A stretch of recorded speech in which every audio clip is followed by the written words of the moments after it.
Hello friends, welcome to my YouTube channel. So today in this video I am going to show you how to delete the added or created focus from this device.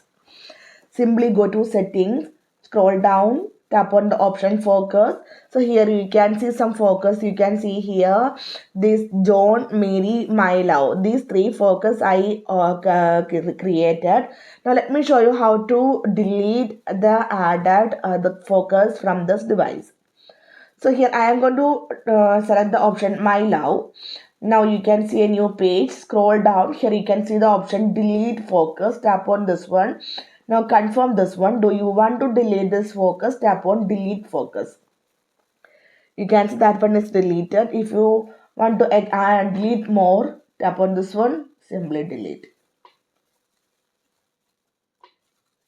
So simply in this way we can delete the created focus from this device. I hope you guys enjoy this video. Thank you for watching. Thank you. Bye bye.